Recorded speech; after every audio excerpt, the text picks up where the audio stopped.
इंदु के दो बच्चे थे, एक बेटा और एक बेटी। बेटी सोना की शादी एक बड़े महानगर में करने के बाद इंदु बड़ी खुश और संतुष्ट थी। देखिए ना जी, बिना बात ही आप इतनी चिंता करते थे।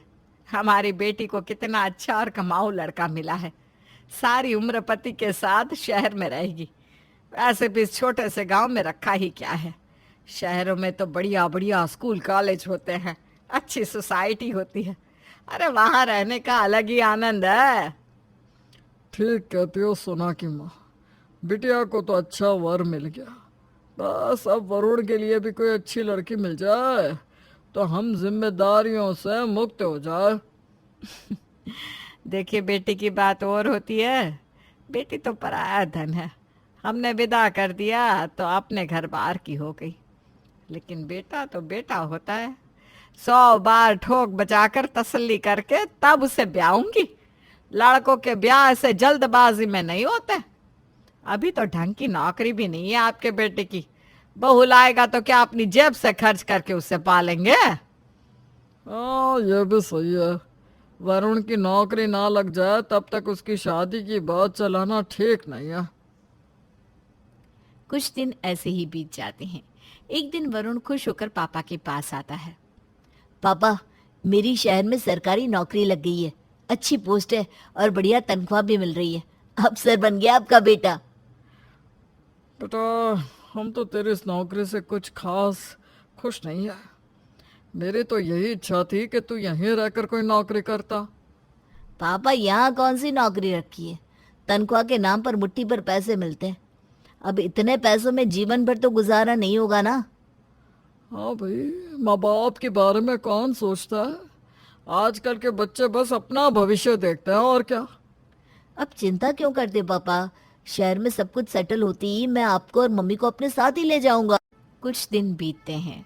वरुण के लिए एक से बढ़कर एक रिश्ते आने शुरू हो जाते हैं और जल्दी ही वरुण की शादी नताशा नाम की एक लड़की के साथ हो जाती है। शादी के बाद वरुण नताशा के साथ शहर में रहने लगता है। मम्मी पापा, अब तो मेरी शादी भी हो गई। आप हमेशा यही कहते थे ना कि बहू आ जाएगी तो हम लोग भी तेरे साथ आकर रहेंगे। तो अब किस बात की देरी है? आप लोग अपना सामान पैक कर लीजिए। अगले हफ्ते मैं आप दोनों को लेने आऊंगा। अरे नहीं नहीं बेटा, अभी तुम दोनों की नई नई शादी है। अभी कुछ दिन तुम घर गृहस्थी संभालो, हम कुछ दिन के बाद आएंगे। इसी तरह वरुण और नताशा जब भी माँ और पापा से अपने साथ चलने के लिए कहते तो वे लोग उसे टाल देते। धीरे धीरे वरुण की व्यस्तता बढ़ने लगी। पहले की तरह हर महीने गांव जाकर माँ पापा से मिल पाना अब उसके लिए संभव नहीं था। कुछ ही दिनों में नताशा अपनी प्रेगनेंसी की खबर सुना देती है। माँ, नताशा तो अब ज्यादा लंबे सफर पर नहीं जा सकती। आप ऐसा करिए, डिलीवरी तक आप ही हमारे साथ आकर रहिए। देख वरुण, बहुओं की सेवा करने वाला उल्टा चलन मुझे पसंद नहीं। तू करता रह बीवी की गुलामी, लेकिन हमसे यह उम्मीद मत करना कि हम आकर तेरी पत्नी की सेवा करेंगे। कैसी बात कर रही हो माँ आप? मैंने ऐसा कब कहा कि आप आकर उसकी सेवा करिए? और अगर बुरे समय में परिवार ही परिवार के काम नहीं आएगा तो परिवार का मतलब ही क्या है? इंदु की बात सुनकर वरुण को बहुत दुख पहुंचा था। अगले कुछ महीनों में जब भी वरुण घर पर फोन करता, इंदु और रमेश बहू को उनका बेटा अलग करने के लिए ताने देते। पापा, नताशा ने मुझे आपसे मिलने के लिए कभी मना नहीं किया, लेकिन परदेश में ऐसी हालत में उसे छोड़कर मैं कैसे आ सकता हूँ? आपको ये बात समझ में क्यों नहीं आती? कुछ दिनों के बाद नताशा की डिलीवरी हो जाती है। बच्चे के आने के बाद वरुण और नताशा का जीवन अब पहले से भी ज्यादा व्यस्त हो गया था। एक दिन, कैसे हैं रमेश भाई? वरुण और सोना के क्या हाल चाल हैं? अब क्या बताए भाई साहब, आजकल के बच्चों के बारे में कुछ कहा नहीं जा सकता। सच बताए तो अच्छा ही है कि आपकी दोनों बेटी आई हैं। बेटे तो शादी के बाद पराए हो जाते हैं। अरे कैसी बात कर रहे हैं भाई साहब? बेटी या बेटा, आजकल तो सभी को आगे बढ़ना है। हम और आप कितना बांध कर रख सकते हैं? आप ही देख लो भाई साहब, शादी क्या हुई, हमारा बेटा तो हमारी तरफ देखता भी नहीं। हम तो बिल्कुल अकेले हो गए। एक बेटी है हमारी, बेचारी रोज फोन पर हालचाल लेती है। अब वो बेचारी नौकरी और पति को छोड़कर यहाँ तो आ नहीं सकती, लेकिन चिंता बहुत करती है। इंदु और रमेश हर आने जाने मिलने वाले व्यक्ति से यही शिकायत करते कि जिस बेटे को इतनी उम्मीदों से पढ़ाया लिखाया वो पराया हो गया। हम गांव में अकेले रह गए। एक दिन वरुण का दोस्त उसे फोन करता है। वरुण भाई, क्या बात है? अंकल आंटी के साथ तेरी कोई नाराजगी चल रही है क्या? नहीं तो, ऐसी कोई बात नहीं है। तुझसे किसने कहा? अरे अभी कुछ दिन पहले मेरे पापा को अंकल जी मिले थे, बता रहे थे कि तो उन्हें छोड़कर शहर चला गया है और उनकी सुध नहीं लेता। एक दिन बाजार में तेरी मम्मी मिली थी तो वो भी कुछ ऐसी बातें कर रही थी। आसपास के लोग तरह तरह की बातें बनाते हैं यार। तो एक बार अंकल आंटी से मिलकर सब सॉर्ट आउट कर लेना। नीलेश की बात सुनकर वरुण को बहुत दुख होता है। नताशा, आज मेरा मन बहुत दुखी है। मेरे अपने मम्मी पापा मेरे साथ ऐसा व्यवहार कर रहे हैं, समझ में नहीं आता क्या करूं मैं। क्या बात है वरुण, ऐसा क्या हो गया? नताशा, तुम्हारी प्रेगनेंसी के समय मैंने माँ से कहा था कि वो यहाँ आकर तुम्हारे साथ रहे, लेकिन मम्मी ने साफ साफ इनकार कर दिया। उसके बाद भी मैंने कई बार मम्मी पापा से कहा कि वे शहर में आकर रहें और गुड़िया के साथ उसके बचपन का आनंद उठाएं, लेकिन मेरे मम्मी पापा हर बार मेरी बात को टाल जाते हैं। वो अपना गांव छोड़कर यहाँ आना ही नहीं चाहते। तो इसमें परेशान होने वाली क्या बात है वरुण? वे दोनों जीवन भर गांव में रहे हैं, उनका मन नहीं करता होगा अपना घर छोड़कर यहाँ आने का। तुम इतने परेशान क्यों हो रहे हो? इस उम्र में उनके साथ जोर जबरदस्ती करना ठीक नहीं। उन्हें जहाँ रहकर खुशी मिलती है रहने दो ना। यही तो समस्या की बात है कि वे अपनी इच्छा से हमारे साथ आकर यहाँ नहीं रहना चाहते और गांव में सबसे यही कहते हैं कि मैंने उन्हें छोड़ दिया। अब तुम ही बताओ मैं क्या करूं? मैं नौकरी छोड़कर गांव में जाकर रहने लगूं क्या? इससे समस्या का समाधान हो सकता है? अगर मुझे गांव में ही रखना था तो आगे पढ़ाना ही नहीं चाहिए था। बरसों की मेहनत के बाद मुझे ये नौकरी मिली है तो उस पर भी कोई खुश नहीं है।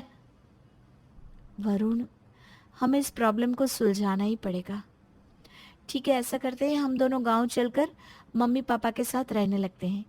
हो सकता है उससे तुम्हारे मम्मी पापा खुश हो जाए। अगले सप्ताह ही वरुण 4 बड़ी अटैचियों में अपना सामान पैक करके गांव के लिए निकल जाता है। गांव पहुंचकर, अरे बेटा, इतनी बड़ी बड़ी अटैची लेकर आया है? पूरे 1 महीने रुकने वाला है क्या? 1 महीने नहीं मम्मी, मैंने नौकरी छोड़ दी। अब मैं और नताशा हमेशा यहीं रहेंगे आप दोनों के साथ। ये क्या बकवास कर रहा है? नौकरी छोड़ दी? ऐसे कोई नौकरी छोड़ देता है क्या? पापा, ऐसी नौकरी करने का क्या फायदा कि मेरे माँ बाप जीवन भर अकेले रहे? अरे बेटा, इतनी बढ़िया क्लास 1 नौकरी थी, घर गाड़ी सब मिला हुआ था, और तू नौकरी छोड़कर चला आया। अरे मूर्ख, एक बार आने से पहले पूछ ही लेता। पापा, इसमें पूछने जैसी क्या बात है? अब मैं आ गया हूँ, आप दोनों के पास ही रहूंगा। ऐसा करिए, आप ऊपर वाला रूम थोड़ा सही करवा दीजिए, हम वहीं रहेंगे। और यहाँ रहकर तुम करोगे क्या? मतलब नौकरी तो छोड़ आए हो, अब खर्चा कैसे चलेगा? मम्मी, बेटा अभी अभी आया है, ये नहीं कि उसकी आरती उतारे, खुशी मनाए कि वे बेटा सब छोड़ छाड़ के आ गया। नहीं, यहाँ तो आप दोनों यूं मेरे पीछे पड़ गए हो। ऐसा लग रहा है कि सीबीआई इंक्वायरी चल रही है मेरी और मैं किसी दौलत लूटकर भाग आया हूँ। अच्छा, बाकी बातें बाद में, अभी ना आप बढ़िया सा खाना खिलवा दो। और हाँ, ये नताशा के पास ना सूट साड़ी या कुछ भी नहीं है। आप ऐसा करो, इसे ना यहाँ के हिसाब से कुछ कपड़े भी दिलवा लाओ। शाम के समय, वरुण पैसे दो ना, मैं माँ जी के साथ शॉपिंग पर जा रही हूँ। अब मम्मी से पैसे मांगने की आदत डाल लो। मेरी तो नौकरी चली गई है, पैसे कहाँ से आएगा? अब तो हम दोनों को मम्मी पापा से पैसे मांग कर ही काम चलाना है। वरुण की बात सुनकर नताशा मुस्कुराते हुए सास के साथ बाजार निकल जाती है। वरुण, मैंने 15,000 की 6 साड़ियाँ ले ली है। सच में मुझे तो बहुत पसंद आई यहाँ की साड़ियाँ। माँ जी, अगले हफ्ते हम दोनों फिर चलेंगे, थोड़ी सूट भी ले आऊंगी। हाँ हाँ, सब खरीद ले। यहाँ तो कुबेर का खजाना गड़ा हुआ है ना, जो तुझे रोज रोज शॉपिंग कराऊंगी मैं। धीरे धीरे 1 सप्ताह बीत जाता है। वरुण और नताशा हर काम के लिए मम्मी पापा से पैसे मांगते और खुशी खुशी घर में रहते। एक सप्ताह के बाद देख बेटा, ऐसे घर कैसे चलेगा? तेरी पत्नी, बच्चे और तेरा खर्चा उठाने का अब मेरा सामर्थ्य नहीं है। तू ऐसे नौकरी छोड़कर यहाँ बैठेगा तो खाएगा क्या? मैं दुनिया समाज को क्या बताऊंगा कि जवान बेटा घर में बैठा मुफ्त की रोटियां तोड़ रहा है और साथ में पत्नी और बेटी को भी लेकर आया है। पापा, जिसको जो कहना है कहने दो। मुझे तो बस अपने मम्मी पापा की चिंता है। मैं आप लोगों को ऐसे तड़पते नहीं देख सकता। अरे किसने कहा कि हम तड़प रहे हैं? हम तो खुश हैं बेटा। माँ बाप तो इसी बात में खुश रहते हैं कि उनके बच्चे आगे बढ़े, तरक्की करे। तू ऐसे सब छोड़ छाड़ के यहाँ करेगा क्या? तुझे इस दिन के लिए पढ़ा लिखा कर बड़ा थोड़ी ना किया था कि तू ऐसे घर में बैठकर मक्खियां मारे। बस पापा, अभी तो 1 सप्ताह हुआ है। 1 सप्ताह में ही बेटे का प्यार, दुलार, ममता सब खो गया। बेटा दूर रहता है तो आप लोग उसे दिन रात सुनाते हैं कि हमने पाला पोसा और आज तो बहू का हो गया। अपने बच्चों के साथ खुश है पर माँ बाप को याद नहीं कर सकता। अब जब मैं सब कुछ छोड़कर आ गया तो आप कह रहे हैं कि दुनिया को क्या मुंह दिखाएंगे, घर कैसे चलेगा? अरे भाई, आखिर बेटा करे तो क्या करे? माँ, मैंने आपको बुलाया था कि आप आकर शहर में रहो, लेकिन आपने इनकार कर दिया। आप हमारे साथ आना नहीं चाहते, मैं नौकरी छोड़ नहीं सकता, तो करूं तो क्या करूं, आप ही बताइए। पापा, आप कह रहे हैं ना कि आप समाज में क्या मुंह दिखाएंगे। उसी समाज में बेटे को बदनाम करते समय आप सोचते हैं कि मैं किसी को क्या मुंह दिखाऊंगा? क्या मैं आपकी परवाह नहीं करता? नौकरी करता हूं तो रोज रोज गांव नहीं आ सकता, लेकिन जब भी मौका मिलता है आने की कोशिश करता हूं ना। गलती हो गई बेटा, हमें समझना चाहिए था। आगे से कभी तुझे ताना नहीं देंगे। लेकिन तेरी नौकरी का क्या, वो तो चली गई। अब कैसे होगा सब? नहीं गई पापा, मैं बस 1 महीने की छुट्टी लेकर आया। वरुण की बात सुनकर सबकी जान में जान आ जाती है और वरुण खुशी खुशी खाना खाने के बाद अपना बैग पैक करने लगता है। विधवा भवन। एक गांव में 4 भाई महेश, दिनेश, सुरेश और कमलेश रहा करते थे और उनकी एक इकलौती बहन थी। इकलौती बहन अपने भाइयों की बहुत लाडली थी। उसका नाम था संध्या।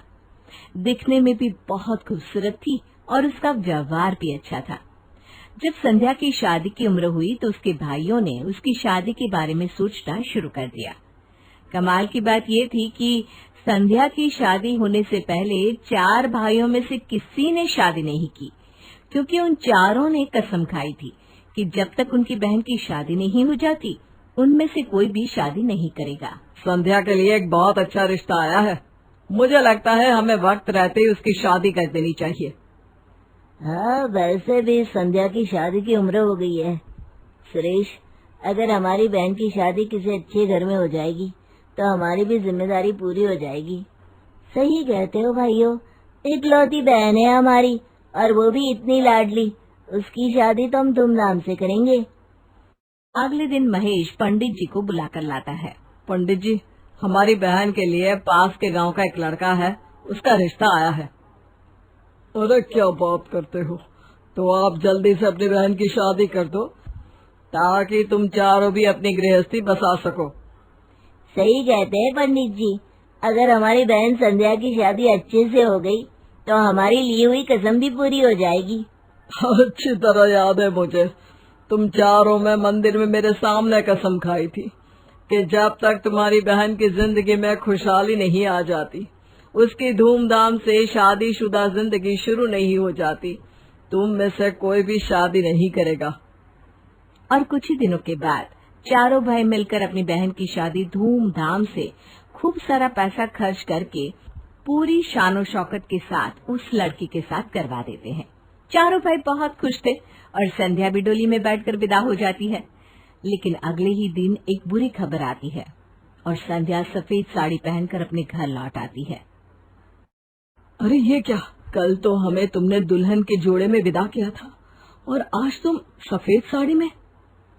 क्या बताऊं, मेरी जिंदगी बर्बाद हो गई। मैं यहाँ से दुल्हन होकर विदा हुई और रास्ते में हुए हादसे में मेरे पति की मौत हो गई। लेकिन तुम इस तरह अकेली क्यों चली आई? तुम्हारे साथ कोई आया क्यों नहीं? मेरे ससुराल वाले कहते हैं कि मैं मनहूस हूँ, उनके बेटे को खा गई और इसीलिए उन्होंने धक्के मारकर मुझे घर से निकाल दिया। उनकी इतनी हिम्मत! अरे लेकिन अब कुछ भी कहने से क्या होगा? हमारी बहन की जिंदगी तो पूरी तरह से बर्बाद हो गई है। कितने अरमानों से इसकी शादी की थी, एक दिन भी दुल्हन बनकर नहीं रह पाई हमारी बहन। क्या बताऊं, मेरी तो पूरी जिंदगी खराब हो गई। ऊपर से मेरे माथे पर ये कलंक और लग गया कि शादी होते ही मैं अपने पति को खा गई। अब क्या होगा मेरा? तू चिंता मत कर बहन, तेरे 4 भाई अभी जिंदा हैं। वो तुझे कभी कोई परेशानी नहीं होने देंगे। परेशानी की बात तो ये है कि मेरी वजह से आप चारों ने इतने सालों तक शादी नहीं की और मैं एक ही दिन में फिर से विधवा होकर लौट आई। अब क्या होगा? चारों भाई फिर से पंडित जी को इस समस्या का उपाय निकालने के लिए बुलाते हैं। देखो, तुम चारों की कसम के अनुसार जब तक संध्या की जिंदगी खुशहाल नहीं हो जाती तुम शादी नहीं कर सकते। पंडित जी, लेकिन मेरे विधवा होने का खामियाजा मेरे भाई क्यों भुगतेंगे? आप इन लोगों से कहिए कि ये शादी कर लें। नहीं संध्या, तुम्हारे भाइयों ने अगर ये कसम तोड़ी तो सब कुछ खत्म हो जाएगा। पंडित जी, अभी भी क्या अच्छा हुआ है? मेरी न सही, कम से कम मेरे भाइयों की जिंदगी तो खुशहाल रहनी चाहिए। अच्छा ठीक है, अगर तुम्हारी बहन कहती है तो तुम चारों भी शादी कर लो। नहीं, मैं अपनी बहन को इस तरह दुख में देखकर शादी नहीं कर सकता। मेरी बहन आंसू बहाती रहे और मैं शादी करूं, ये मुझे बिल्कुल मंजूर नहीं। यहाँ मेरी बहन शादी का जोड़ा छोड़कर सफेद कपड़ों में घूमती है, वहाँ मैं दुल्हन घर लेकर आऊं, ऐसा नहीं हो सकता। मैं अपनी बहन से बहुत प्यार करता हूँ, जब तक इसकी जिंदगी अच्छी नहीं हो जाती मैं शादी नहीं करूंगा। संध्या अपने भाइयों को समझा समझा कर थक जाती है, लेकिन उनमें से कोई भी शादी करने को तैयार नहीं होता। चारों भाई अपनी बहन को रोते और परेशान होते देखकर बहुत दुखी रहने लगते हैं। वो बस दिन रात यही सोचते हैं कि किसी तरह से संध्या की जिंदगी को फिर से अच्छा किया जाए, लेकिन उन्हें कोई उपाय नहीं सूझता। एक दिन उन 4 भाइयों के घर उनके पड़ोसी आते हैं। संध्या के बारे में सुनकर बहुत बुरा लगा, लेकिन एक बात थी जो तुम लोगों को बतानी थी। किस बारे में बात करनी थी भाई? अब बात करने को बचा ही क्या है? हमारी बहन की जिंदगी तो खराब हो गई। अरे भाई, मुझे तो दाल में कुछ काला लगता है। यहाँ तुम अपनी बहन के विधवा होने का दुख मना रहे हो, वहाँ जिस लड़के के साथ तुम्हारी बहन की शादी हुई थी ना, उन लोगों के घर तो कुछ अलग ही ठाट बाट है। भला घर के बेटे की मौत होने पर कोई इतनी खुशियाँ मनाता है? क्या बात कर रहे हो? अगर ऐसा है तो फिर हमें पता लगाना चाहिए, कहीं कोई बहुत बड़ी गड़बड़ तो नहीं। इसीलिए तो तुम्हारे घर आया हूँ, जाकर पता करो आखिर माजरा क्या है। अपने पड़ोसी के कहने पर चारों भाई चुपचाप पास वाले गांव में जाते हैं और अपनी बहन के ससुराल वाले घर पर नजर रखते हैं। अरे भाई, हमारा पड़ोसी तो सही कह रहा था, यहाँ पर तो सब लोग इतने खुश नजर आ रहे हैं। मुझे भी कुछ गड़बड़ लगती है, हमें इन लोगों पर नजर रखनी होगी। अरे वो देखो, ये तो वही लड़का है जिसके साथ हमने अपनी बहन की शादी की थी। लेकिन वो तो मर गया था ना? नहीं, हमें जाकर पता करना चाहिए कि आखिर हुआ क्या है। चारों भाई मिलकर चुपचाप उस लड़के को पकड़कर अपने घर ले आते हैं। छोड़ दो। कौन हो तुम लोग? मुझे यहाँ पकड़कर क्यों लाए हो? छोड़ो। अरे कौन हो तुम लोग का क्या मतलब?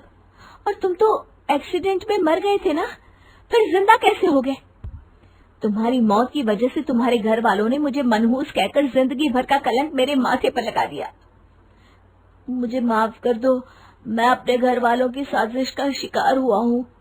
अब सीधे सीधे बताओ बात क्या है?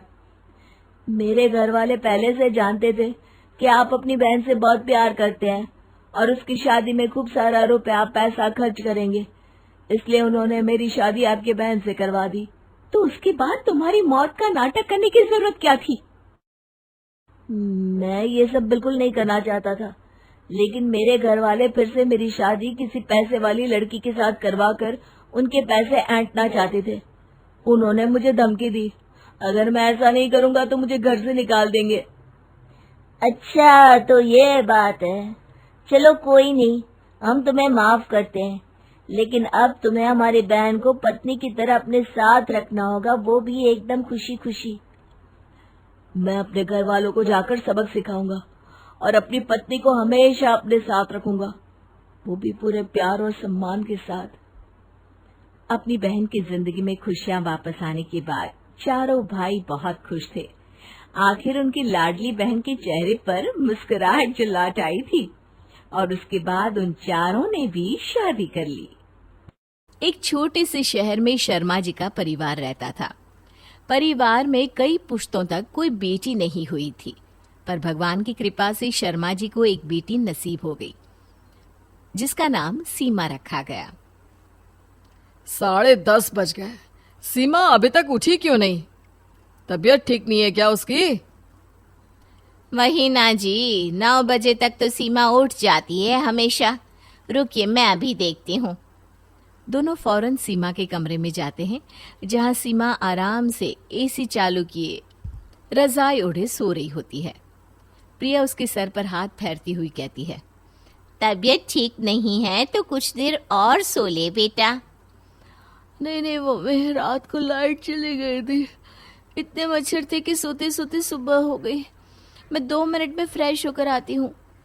सीमा तैयार होकर सोफे पर बैठकर आराम से टीवी देखते हुए अपनी मम्मी से कहती है, What are we having in breakfast, Mom? आलू उबाल के रखे हैं, क्या बना दूं? पोहा खाएगी क्या? अच्छा सुन, पास्ता भी उबाल कर रखे हैं मैंने। पास्ता? मॉम बनाओ बनाओ। सीमा पास्ता बनाकर अपने हाथों से प्रिया को खिला रही होती है, तभी उसकी एक सहेली वहां आ जाती है। इतनी बड़ी घोड़ी को हाथ से खिला रही हो? अपनी बेटी को तूने पूरा बिगाड़ रखा है। मुझे क्या है, तुझे ही भारी पड़ेगा। जब कोई ब्याह करके ले नहीं जाएगा इससे, तब होश ठिकाने आएंगे। ये कहकर प्रिया की सहेली वहां से चली जाती है। उसकी बात सुनकर सीमा की आंखें भर आती है। अरे जलन है बेटा, जलन। उसने अपनी बेटी को हाथ से खिलाया नहीं होगा, और मैं कौन हूं तुझे खिलाने वाली? भगवान चाहता है कि मैं तेरी सेवा करूं तो कर रही हूं। सीमा बड़े नाजों से पली बड़ी थी, दुनियादारी से अनभिज्ञ। उससे कुछ पता था तो बस लाड और प्यार। अपनी मम्मी के साथ सत्संग देखना, खेलते कूदते रहना या पढ़ना, दुनिया की छल कपट से दूर वो बिल्कुल निश्चल थी। पर अब उम्र बढ़ रही थी। सीमा की उम्र शादी की हो चली, पर सीमा कहाँ तैयार थी। उसे तो पता ही नहीं था कि शादी के बाद कितने ही बोझ सर पर आते हैं। एक दिन मेरा एक दोस्त है, उसका बेटा इंजीनियर है, सीमा के लिए अच्छा रहेगा। क्या कहती हो प्रिया? 5660 रिश्ते आएंगे मेरी बेटी के लिए। अभी उम्र ही क्या है इसकी? अरे इतना अच्छा लड़का हाथ से निकल गया तो फिर पछताती रहोगी। तो ठीक है, पहले से ही लड़के वालों को कह दो कि अच्छा सा कुक रख दे। सीमा को अपने घर पर बहुत लाड प्यार मिला था, जिसके कारण घर का कोई काम उसे नहीं आता था। अब लोग उसकी बातें बनाने लगे थे, पर रोहन को सीमा की ये हरकतें बहुत भा जाती है और वो उसे अपने घर की बहू बना लेता है। शादी की रात, मेरे पैर, मैं बहुत थक गई हूँ। ओए मेरा बच्चा, कोई बात नहीं सीमा, तुम सो जाओ, मैं तुम्हारे पैर दबा देता हूँ। अरे बहू, वो मुंह दिखाई की रस्म के लिए सब आने वाले हैं। पर मुझे तो कुछ बनाना ही नहीं आता। क्या बना दूं सासू माँ? अरे जो भी तुझे आता है बना दे बेटा। सभी रिश्तेदार और आसपास के लोग एक साथ नई बहू के हाथ के खाने का इंतजार कर रहे होते हैं। सीमा एक ट्रे में बहुत सारे ग्लास लेकर आती है। संस्कार तो अच्छे हैं बहू के, सबके लिए पहले पानी लेकर आई है। आओ बहू, थोड़ा हमारे साथ भी बैठो। ये कहकर दूसरी पड़ोसन पानी का ग्लास उठाती है। उई माँ, इतना गर्म पानी! अरे इतनी गर्मी में गर्म पानी क्यों लेकर आई है तेरी बहू? बोलो बेटा, क्यों लेकर आई हो? आपने ही बोला था ना सासू माँ, जो आता है वही बना लो। एक दिन ना मैंने मायके में पानी गर्म किया था। हाँ, उसके अलावा कभी मम्मी ने कुछ काम नहीं करवाया। अच्छा मजाक है, चलो हम चलते हैं। अरे भूखे क्यों जाओगे, मैं कुछ बना देती हूँ। सासू माँ, मेरे लिए पास्ता बनाइएगा। अच्छा, मैं रूम में जाती हूँ। हाँ बहू, बहुत अच्छी लेकर आई हो तुम। अच्छी नहीं, अच्छी खासी बहू। हम लोग चलते हैं, तेरा काम बढ़ाने के लिए तेरी बहू ही काफी है। सारी सहेलियां पूरे मोहल्ले में उसकी बहू की करतूत बता देते हैं। मोहल्ले वाले उसकी बातें बनाते हैं। लोगों की बातें सुन सुनकर सास को भी अब चिढ़ होने लगी थी। रोहन, तुम तो ऑफिस चले जाते हो, झेलना तो सब मुझे पड़ता है ना। अरे पर हुआ क्या है माँ? तभी वहां एक काम वाली आती है। नमस्ते मैडम, हमको सीमा मैडम ने खाने के काम पर रखा है। किचन कहाँ है? है? ये क्या कह रही है? अब सीमा ने ये क्या शुरू कर दिया, तुम ही बताओ। मोहल्ले वाले कहते हैं कि तेरे तो भाग फूट गए, ऐसी फूल कुमारी तो बगीचे में अच्छी लगती है, घर पर नहीं। क्यों बनाकर लेकर आई इसे तेरी बहू? अरे तुम ऐसा कब से सोचने लगी मम्मी? रिया भी तो हमारे घर में फूल की तरह रही है। इस मोहल्ले वाले की बात सुनकर तुम अपनी बेटी और बहू में फर्क कर रही हो। मैं जानता हूँ सीमा मन के बहुत साफ है, उससे बात करो, सब ठीक हो जाएगा। कुछ दिनों के बाद प्रिया की फ्रेंड्स उसके घर पर आती है। दरवाजे पर दस्तक होती है। दूध वाला हाथ में मिठाई का डब्बा लेकर आता है। मेरा तो जन्म सुधर गया दीदी जी। अरे किसे ढूंढ रहे थे तुम, और ये मिठाई कैसी? वो सीमा दीदी के लिए। मेरा बेटा गलत संगति में जा रहा था, ये तो आप सबसे छिपा नहीं। दीदी जी को जैसे ही इस बात की भनक हुई, वो मेरे बेटे से मिली और उन्होंने उसे समझाया। न जाने क्या जादू कर दिया दीदी ने मेरे बेटे पर। उसने अपने सारे बुरे दोस्तों की संगति छोड़ दी। आज उसकी नौकरी भी लग गई है और इसीलिए उनके लिए मिठाई लाया हूँ। हमारी दीदी फूल कुमारी जरूर होंगी, पर मन से फूल ही है। मेरे तो रोटियों के लाले थे। मालकिन ने मुझे रोड पर रोते देखा और काम पर रख लिया। मेरा घर बच गया। दोनों की बातें सुनकर सास की सहेलियों के तो रंग उड़ गए। मुझे माफ कर दे, तेरी बहू तो बहुत अच्छी है, और कहाँ हमने खाना बनाने के ऊपर उसे जज कर लिया। आई एम सो सॉरी यार। नाचने वाली से शादी। दिनेश एक बार अपने दोस्त अमर की शादी में उसके गांव गया। दिनेश और उसके दोस्त शादी में जमकर मजे कर रहे थे। अमर की शादी में एक नाचने वाली लड़की भी आई थी, जिसका नाम था अमृता। उसका नाच देखकर वो लड़की दिनेश को बहुत पसंद आ जाती है। जब वो लड़की शादी में डांस करके वहां से जाने लगती है, तो दिनेश उसके पास जाता है। देखो, तुम मुझे बहुत पसंद हो, तुम बहुत अच्छा डांस करती हो। जी शुक्रिया, डांस की बात तो सही है, लेकिन आप मुझे पसंद करते हैं, ये बात समझ में नहीं आई। इसमें समझना कैसा? मैं तुमसे शादी करना चाहता हूँ। हाँ, आपको पता नहीं क्या, मैं नाचने वाली हूँ और हम जैसी लड़कियों से कोई शादी नहीं करता। बहुत लड़के आते हैं तुम्हारी तरह बातें बनाने वाले, शादी के प्रपोजल्स लेकर, लेकिन शादी कोई नहीं करता। कौन करेगा मुझसे शादी? मैं सच कह रहा हूँ, मैं सच में तुम्हें बहुत पसंद करता हूँ और तुमसे शादी करना चाहता हूँ। मुझे तुम्हारी बात पर बिल्कुल भरोसा नहीं। अगर तुम सच में मुझसे शादी करना चाहते हो तो अपने माँ बाप को साथ में लेकर आना। मैं तुम्हें यहीं इसी गांव में मिलूंगी, ये मेरा पता है। शादी होने के बाद दिनेश अपने घर लौट आता है।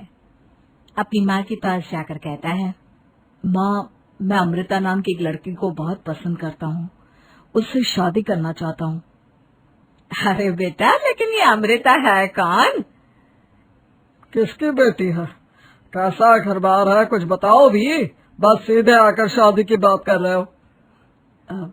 वो क्या है ना, वो लड़की एक नाचने वाली लड़की है। मेरे दोस्त अमर की शादी में मैंने उसे नाचते हुए देखा था। क्या? नाचने वाली लड़की? नहीं नहीं नहीं, नाचने वाली लड़की को हम अपने घर की बहू नहीं बना सकते। लेकिन माँ, मैंने उससे वादा किया है, मैं उसी से शादी करूंगा। वादा करने से पहले अपने माँ बाप से पूछना जरूरी नहीं समझा? किसी भी नाचने वाली को ऐसे शादी का वादा करके चले आए। लेकिन पापा, एक बार आप उससे मिल तो लीजिए, क्या पता आपको भी वो पसंद आ जाए। दिनेश के माँ और पापा दिनेश और अमृता की शादी के लिए तैयार नहीं होते। एक दिन दिनेश के मम्मी पापा अपने गांव से बाहर कहीं जा रहे होते हैं, तभी अचानक से एक गाड़ी वाला दिनेश के पापा के स्कूटर को टक्कर मारकर चला जाता है। दिनेश के मम्मी और पापा दोनों सड़क पर घायल होकर गिर जाते हैं। तभी वहां अमृता आती है। अरे अंकल आंटी, आपको तो बहुत चोट लगी है, चलिए मैं आपको हॉस्पिटल लेकर जाती हूँ। अमृता दिनेश के मम्मी और पापा को हॉस्पिटल में एडमिट करवा देती है और उनका ख्याल रखती है। जब दिनेश हॉस्पिटल पहुंचता है, अमृता, तुम यहाँ क्या कर रही हो? तो क्या ये तुम्हारे मम्मी पापा हैं? वहाँ सड़क पर उनका एक्सीडेंट हो गया था, इसलिए मैं यहाँ हॉस्पिटल में लेकर आ गई। क्या ये वही लड़की है बेटा जो तुम्हें पसंद थी? हाँ माँ। माँ, यही तो है अमृता, जिसके बारे में मैंने आपसे बात की थी। हमारी सोच गलत थी। ये लड़की तो बहुत अच्छी है और हम तुम्हारी इससे शादी करवाने के लिए अब बिल्कुल तैयार हैं। उसके बाद दिनेश और अमृता की शादी हो जाती है। अमृता एक नाचने वाली थी और इसलिए वो किसी भी तरह की आवाज पर नाचना शुरू कर देती। एक दिन जब वो किचन में खाना बनाते वक्त झूम झूम कर नाच रही थी। अरे बहू, तुम यहाँ किचन में खड़ी होकर डांस क्यों कर रही हो? यहाँ कौन सा गाना बज रहा है? मम्मी जी, वो कुकर की सीटी का म्यूजिक है ना, बस उसी पर डांस कर रही थी। आप भी सुनिए ना, कितना अच्छा म्यूजिक है। अरे अब कुकर की सीटी पर कौन डांस करता है? अजीब नाचने वाली बहू मिली है। माना दिल की अच्छी है, लेकिन कुकर की सीटी पर भी नाचती है। भगवान भला करे। कुछ दिनों बाद दिनेश के पड़ोस वाले घर में कंस्ट्रक्शन का काम चल रहा था और सारा दिन मजदूरों के हथौड़े चलाने की आवाज आती रहती। उस आवाज की वजह से अमृता घर का सारा काम छोड़कर डांस करती रहती। ये देखकर दिनेश के पापा कहते हैं, बेटा तुम नाचने वाली बहू तो ले आए, लेकिन ये तो हथौड़ों की आवाज पर भी डांस करती है। और बेटा अपने घर का काम बिल्कुल छोड़ दिया है, सारा दिन बस मजदूरों के औजारों की आवाज पर डांस करती रहती है। कल मैंने एक गिलास पानी मांगा था तो मुझसे कहती है, पापा बाद में देती हूँ, अभी तो डांस कर रही हूँ मैं, डिस्टर्ब मत करो। माँ पापा, आपकी बात सही है, अमृता के ऊपर तो डांस करने का नशा कुछ ज्यादा ही सवार हो गया है। लगता है इसके पुराने काम का भूत इसके सिर में फिर से घुस गया है। अरे लेकिन बेटा हम क्या करें, अब ये पूरा दिन इसी तरह नाचती रहेगी तो कुछ अजीब नहीं लगेगा? एक दिन दिनेश और उसका परिवार जंगल में पिकनिक मनाने जाने का प्लान करता है। दिनेश, उसकी पत्नी अमृता और माँ बाप चारों मिलकर जंगल में पिकनिक मनाने पहुंच जाते हैं। लेकिन तभी वहां पर जंगल के लोग उन्हें घेर लेते हैं। अरे क्या मुसीबत है ये? कौन है ये लोग? ये तो हमें जिंदा जलाकर खा जाएंगे, अब हमें कौन बचाएगा? सही कहती हूँ माँ, ये तो जंगली लोग हैं, ये हमें जिंदा नहीं छोड़ने वाले। अरे डरने से बेहतर होगा कि हम अपने आप को बचाने का कोई उपाय सोचे। तुम्हारा क्या है, तुम तो नाचने लग जाओगी, तुम्हारा दिमाग भी काम करता है और तुम्हारे तो पैर भी काम करते हैं। अरे माँ, ये लड़ने का वक्त नहीं है, हमें कुछ सोचना पड़ेगा। अब सोचने से कुछ नहीं होने वाला, ये जंगल के लोग हमें पका कर खा जाएंगे। वो जंगली लोग दिनेश और उसके परिवार के हाथ पैर बांधकर उन्हें मारने की तैयारी करने लगते हैं। लेकिन उससे पहले वो आग जलाकर जोर शोर से नाचते हैं। उन्हें नाचता देखकर अमृता के अंदर की नर्तकी भी बाहर आ जाती है और वो पेड़ से बंधे बंधे ही जोर जोर से अपने पैरों से ठुमके लगाने लगती है। तभी एक जंगली बोल पड़ता है, लड़के, तुम यहाँ पेड़ से बंधे बंधे क्यों नाच रही हो? क्योंकि मुझे तुम जंगलियों से ज्यादा अच्छा डांस करना आता है। अरे जाओ जाओ, हम जितनी तेज डांस करते हैं उतना तो तुम कर ही नहीं सकती। लगा लो शर्त। अच्छा ठीक है, लगी शर्त। अगर तुमने हमसे ज्यादा अच्छा और तेज डांस किया तो हम तुम्हारे परिवार को जिंदा छोड़ देंगे। और अगर तुम हार गई तो हम तुम सबको जिंदा जलाकर खा जाएंगे। अच्छा ठीक है, मुझे तुम्हारी शर्त मंजूर है। अब बजाओ तुम्हारा जंगली ढोल, देखते हैं कौन कितना डांस करता है। वो जंगली लोग जोर जोर से ढोल बजाकर नाचना शुरू कर देते हैं। दिनेश और उसका परिवार उनके नाच की स्पीड देखकर दंग रह जाता है। अमृता भी उनके साथ बराबर से नाचने की कोशिश कर रही थी। धीरे धीरे अमृता ने अपने डांस की स्पीड को कम कर दिया। क्या हुआ, हवा निकल गई तुम्हारी? बढ़िया है हमसे जीतने वाली। बस 1 मिनट रुक जाओ, तुमको तो मैं अभी बताती हूँ। अब तक अमृता धीरे धीरे नाच रही थी ताकि वो सारे जंगली थक जाए और अमृता बाद में जोर जोर से डांस करके उन्हें हरा दे। और ऐसा ही हुआ। अमृता ने अब तेज स्पीड से नाचना शुरू कर दिया। सारे जंगली अब तक थक चुके थे। देखा, अब पता चला कौन ज्यादा अच्छा और तेज नाच सकता है। हाँ हाँ, तुम ही हमसे ज्यादा अच्छा और तेज डांस करती हो। हमने मान लिया, बहुत थक गए, बस भी करो। अरे अभी कहाँ से बस करो, तुम कहो तो मैं दिन रात लगातार नाच सकती हूँ। हम तुम्हारे आगे हार मानते हैं, तुम अपने परिवार को लेकर यहाँ से चली जाओ। देखा माँ, आज नाचने वाली बहू ने हम सबकी जान बचा ली।